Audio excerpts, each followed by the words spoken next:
Welcome to Comics Bazaar, the channel of comics commentary and arcana. This video features Ghost Rider number 3, cover dated July 1990. So this cover is by Javier Saltares, our interior artist, and it features Ghost Rider tussling with Blackout, and they're fighting over these MacGuffin canisters that everybody's been looking to get their hands on since the very first issue. We've got a cover caption here as well in red. It's a little difficult to read. Versus the necrotic Blackout, the sadistic Deathwatch, and the nefarious Kingpin, because those have been the three big bads in the course of the opening couple of issues of Ghost Rider. And this kind of brings to an end the story that was set in motion in the double-sized issue number 1. So we kind of get about 4 issues worth of story between issues 1, 2, and 3. And yeah, this will be the end of these canisters and that whole business. So also one last thing to note about this cover is the design. You really have to look to see it, but in the background you've got the hovering mask of Deathwatch there watching the fight between Blackout and Ghost Rider. Now let's open this one up to the first page. If I can get the comic open here. And the story opens in Brooklyn, which is where the new Ghost Rider Danny Ketch, or at least the human host for the Ghost Rider Danny Ketch, lives. Where could anyone be safer than within the secured walls of a police station is the rhetorical question that opens this issue. Dozens of the armed and well-trained of New York's finest are on duty at all times. No one would dare to launch an assault on a police station. Well, that's been the subject of many movies and television episodes, and so there is indeed someone up there on the roof in silhouette in front of the full moon, and there is a whole cadre, as it turns out, of ninjas there, even as the police men question Paulie here, one of the members of the Cypress Pool Jokers, regarding the people who attacked her and the 3 canisters that she and her friends were stupid enough to walk off. And she can't remember the location of the last canisters. So the ninjas are grappling down the side of the building there. They're about to break in, we can expect. Let's turn the page and see that they're waiting nonetheless. So Paulie continues with their explanation of what's happened since issue number 1. The policeman here says to her, "One of my men and his family were killed too." That's a reference to the previous issue. He says, "Tomorrow morning the lab boys are picking up the 2 that we've got in custody now. I'll be glad to have them out of here." He's talking about the canisters. "But I still need to find the last one." And then the lights go out. So we get this great switch of the palette from these yellows and the flesh color into the dark blues of the night and dark environment for what happens subsequently. So the lights go out, the policeman is grabbed there, and his compatriots killed, and here we have Deathwatch with a blade at his throat. And of course the way that Deathwatch works is that he is able to enter into the minds of people when they're dying, or when they have been killed subsequently by way of their murderers' memory of killing them. So Deathwatch is able to discern from the policeman. His dying thoughts revealed nothing. He says to Blackout, "But I'm certain that we will be able to help the young lady remember the location of the final canister, aren't you?" And so Blackout there says, "Quite certain, Deathwatch, quite certain." So he's got the 2 canisters there. They've already got their hands on those, but they want the 3rd one as well. And now Paulie here is aghast at what has transpired. So the title of the story is Deathwatch, and the creative team over here: Harold Mackie, writer; Javier Saltares, penciler; Mark Texeira, inker; Michael Heisler, letterer; and Gregory Wright on colors. So let's continue with the story. Let's see, where do we go now? The following morning at New York University Medical Center. So Danny Ketch, who is our protagonist, is visiting his sister Barb, who's in a coma after the events of issue number 1. And her father there, who is also a policeman, says to his men there. I want one man inside and at least one outside the room at all times, because he's suspicious, Captain Dolan, that Barb might be a target of the attackers on the policemen in Brooklyn. So he explains to Danny that those policemen are posted at Danny's sister's hospital bed and room for protection. From what? From who? Asked Danny. What's going on? So Captain Dolan explains this a really nice top-down angle there on the hospital corridor. He says to Danny, your sister may be the only one who can identify the killer from the junkyard incident. Until she comes out of her coma and we can ascertain what she knows, I want her under 24-hour guard. Too many lives have been lost already. So Danny's picking up that more people have died. He asks here, what can I do? This is a really nice 3/4 profile of Danny Ketch. Really like Mark Teixeira's rendering there. And you can see the visual similarity between Danny Ketch and Peter Parker in this. It's coincidental. It's purely coincidental. I'll get it right on the third go. But it is kind of, I've speculated about this in relation to my review of Ghost Rider issue 1, that Danny Ketch is the Peter Parker for the 90s. He's the everyman figure. And he's like, we're getting a reconfiguration of that with his character and the new Ghost Rider, Volume 3 Ghost Rider, and moving on from Johnny Blaze. So Captain Dolan says to Danny, nothing, boy, in terms of what can he do. You've already told us you didn't see any faces at the junkyard or the cemetery. Now he did. So just go home and sit tight. I've got a unit guarding your house. So Danny races off down the corridor, exclaiming, I won't sit by and watch more people get killed. So, like, what can he do about it? Well, he's got that motorbike, yes, that magical, mystical, supernatural motorbike. So we'll see that popping up shortly. Then the scene switches to the Cypress Hill Cemetery. All is quiet and calm, declares the third-person narration. All is peaceful, except for the Cypress Pool Jokers arguing among themselves, and saying that they should kill someone. All the weird stuff that's coming down on us is Paulie's fault. They want to kill their leader, Paulie. But one of them protests, it ain't her fault. We were all in on it. Besides, it's Paulie that brought that Ghost Rider guy around to save our butts. Now, one of them enters and he's got news. It's bad. The 75th precinct, everyone trashed. Cops dead all over the place. What are you talking about? They ask him. And he says they snatched Paulie from the cops and killed a bunch of the cops in the station. They, what, who? So they're arguing there, and then the door is broken open and in comes Blackout and Deathwatch. Blackout there with a knife up to Paulie's throat. That's a really great, again, colouring switch from the yellows and oranges of the lighted tomb there to the darkness, the blues and greens and purples of Blackout's effect, the light all gone. Good stuff. And then the scene switches again to Midtown Manhattan and Wilson Fisk's skyscraper building, headquarters of the legal and criminal operations of the Kingpin. So the Kingpin is not happy. This Deathwatch is one step ahead of me at every turn, he says, looking out over the New York City skyline. He says here, now this costumed mercenary has that which belongs to me. Does he expect me to stand by and watch as he destroys my city? So he's talking about Deathwatch. Contact the arranger, he says. I want every available man armed and in Brooklyn within the hour. See to it personally that all the canisters are returned to me. So his personal assistant is there wondering, me, sir? Yes, and see to it that the child is released. The girl, why would you want her released? She can identify Deathwatch, and I want to take care of him myself. So the Kingpin usually doesn't get personally involved, but he is a massive muscle, and it looks like here he wants to strangle Deathwatch himself.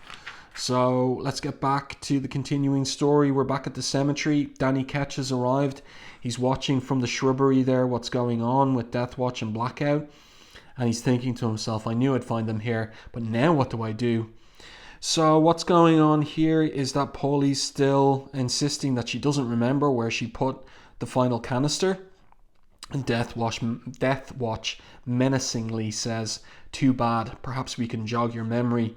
Blackout interrogate one of her playmates. So we can see by the look on Danny's face there that there's going to be a moment of violence coming up. and Blackout bites the throat of one of the Cypress Pool jokers, and Danny's horrified. He's saying there, I've got to do something, and that's when the gas cap starts to glow on the mystical motorbike.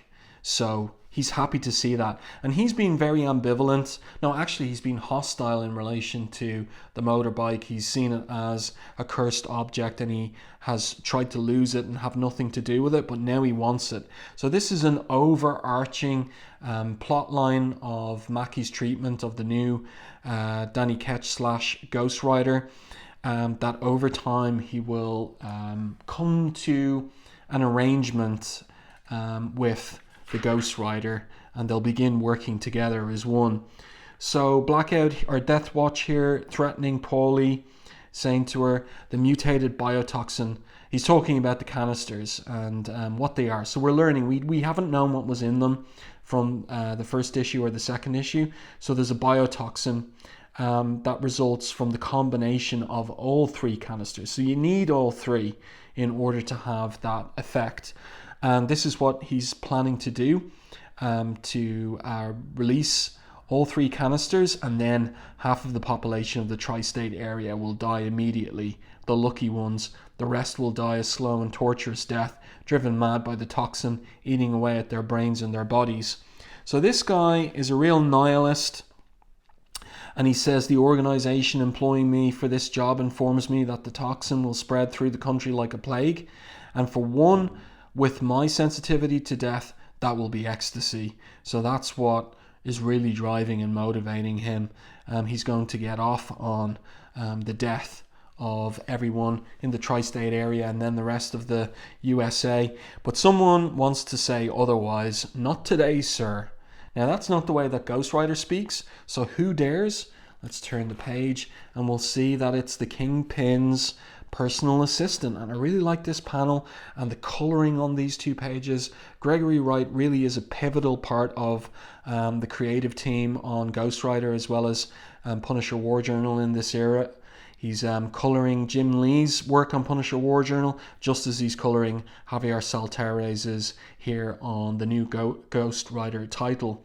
So the Kingpin's personal assistant says, I really must insist that you release the girl and turn the canisters over to me. So what can one bespectacled man do in relation to making good on that question and request? And that is all of the guns that are in the hire of the Kingpin, and they're all trained now on Deathwatch, his ninjas, and Blackout. My employer, says the guy, was really quite insistent that I return with the canisters. I do assure you that you're quite outflanked and outnumbered, so if you'll be so kind. So Deathwatch puts his hands up and seems to suggest that he's going to hand over the canisters. Blackout is aghast, and Deathwatch says to him, do not presume to question me. We are quite outgunned, as even you can see. So Deathwatch backs away with his men. I will leave you now, sir. Please tell your employer that I look forward to meeting him face to face someday. Adieu, he says. And so that leaves Blackout with the canisters. And Blackout is wondering what's going on. So let's turn the page and see what decision he's going to make. Fan out, he says to the remaining ninjas. Kill anything that moves, even Deathwatch. I should have known better than to trust that man. Deathwatch was a man of vision. Only when the world is purged of all light will it be purified. So Blackout is an enemy of the light. He really is a scion of the dark. And he says to Paulie as he grabs her there, you will help me find the final canister girl. Tonight a major city will die, accusations will fly, others will be blamed, and a nuclear war will result. So that's his crazy plan. In the darkness of a nuclear winter, I shall rule all. But someone's going to have something to say about that.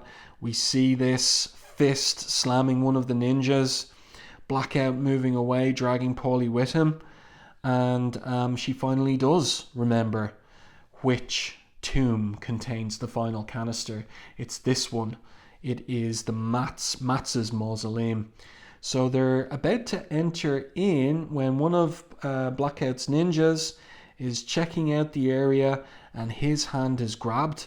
And this is intriguing because the Ghost Rider doesn't kill, but it appears like he kills the hand ninja. Except, of course, there is a sense in which the hand are already dead men, and maybe that is a loophole for his code of not killing living human beings. Even, no matter what crimes they commit, including murder, he just uses the penance stare on them. But for this particular hand ninja, he kills the ninja, and you can see the typical telltale discorporation of a hand ninja there in the corner of the panel. So Blackout's got his hands on the third canister, but now you can see that his face drops as he sees the ninja drop and discorporate in front of him.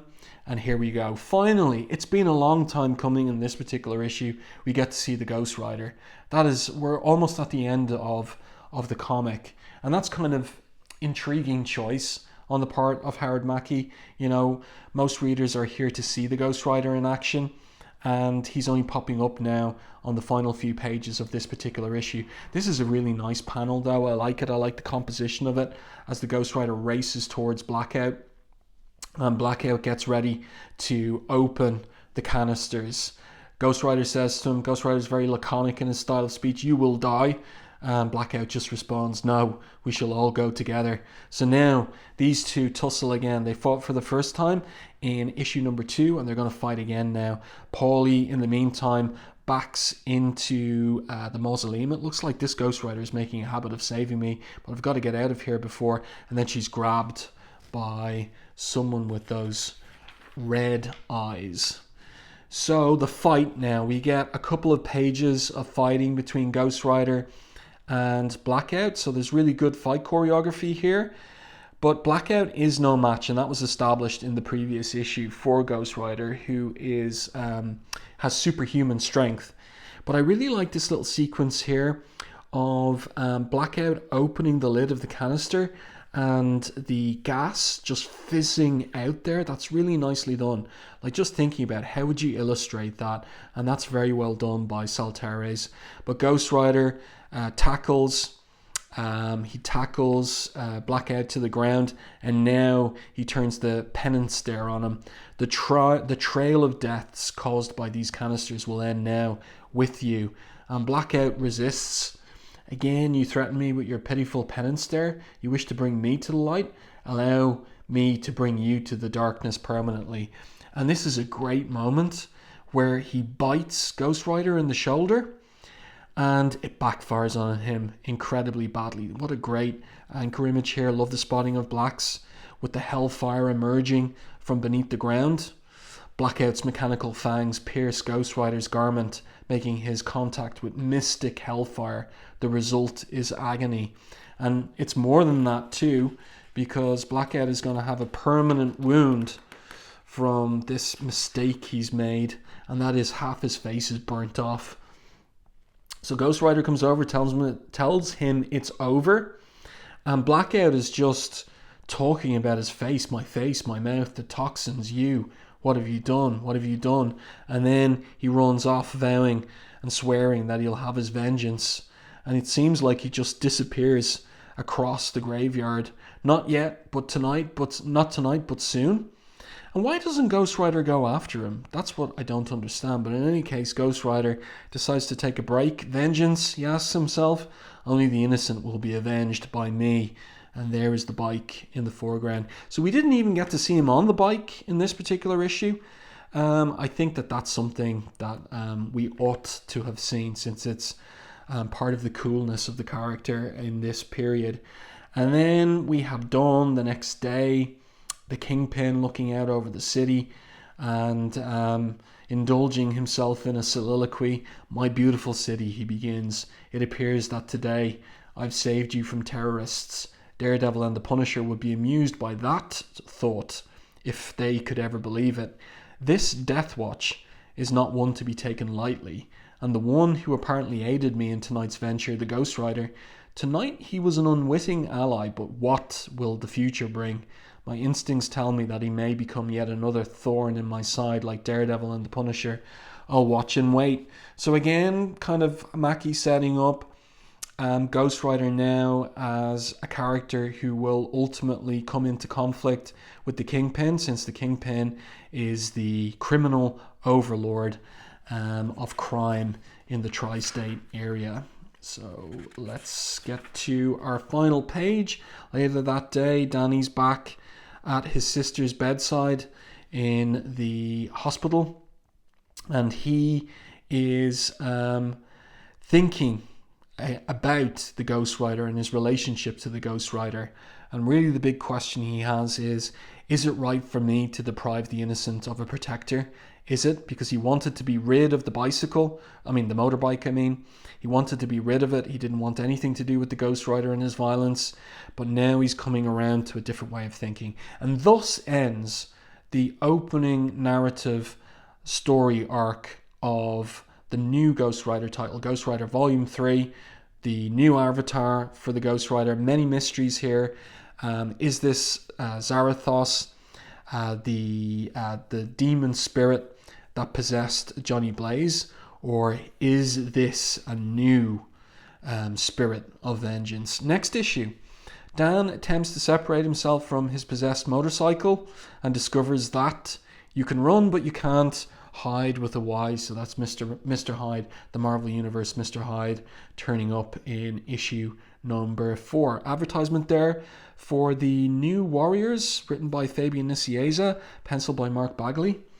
And let's see, that is it. No letters page just yet for Ghost Rider, because it's brand new, and in 1990 this was a smash hit title and an unexpected one for Marvel.